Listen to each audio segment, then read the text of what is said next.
Location is the next thing to take into consider when planning your proposal, and this is the one thing that we are asked more than anything else. Do you want something public or do you want something private? These are the things that you need to consider.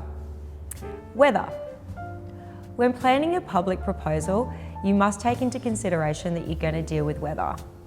Wind, rain, tides. It's always important to ensure that you've got a backup plan if you're planning an outdoor proposal. There is so much effort that goes into this event that you don't want to have to change your plans on the day because of wet weather. On the other hand, if you're going to proceed with something outdoors and it's a hot summer's day, make sure you've got an umbrella. You want to make sure you're protected from the heat.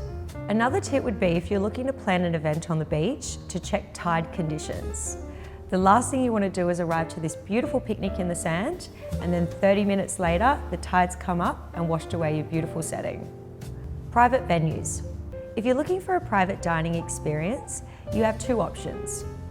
You can go down the avenue of booking a private venue and then getting your own chef to come there and prepare and serve you your dinner. The other option would be having a private dining room in a restaurant. A private dining room is a much more cost-effective way of doing it because you've got a minimum spend. So say for example, it's a $1,000 minimum spend at the restaurant, that $1,000 is going to go towards the food and beverage. The other option is you have to get a private venue, which may cost say $500, and then you have to get a chef, which may cost another $500, but you're only getting say $500 worth of food. So just weigh out which option works best for you. With a private room, you can get a little bit more creative with the setting, but with a private dining room in a restaurant, you're going to get better value for money with your catering. If you're looking for a private venue but you're not sure what to book, we've booked over the years many different spaces, from underground wine cellars, rooftops, just empty photography studios, art galleries, hotel rooms. At the end of the day, it really comes down to the setting. You can transform any space. So don't be too concerned about the room as such. Focus more on the proposal setting, the styling, the creativity, because that's what's going to make your event different to the rest. Privacy. The next big thing, and what we get asked all the time from guys, is, will it be private? Will there be people around? I understand you're probably really nervous, and in that moment you just want to make sure it's the two of you. So consider that. Consider the area that you book if you know that privacy is really important to you. If you don't want people around clapping and cheering, probably avoid public spaces.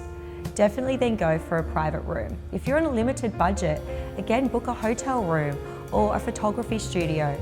It doesn't have to be this big, grand, elaborate rooftop venue.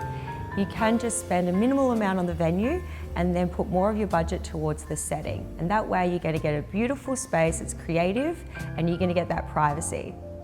View.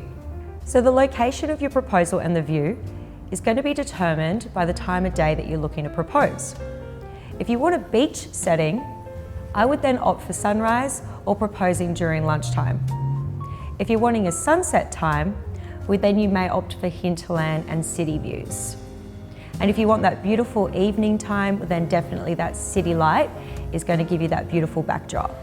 So these are all the things that you need to consider when picking your proposal location.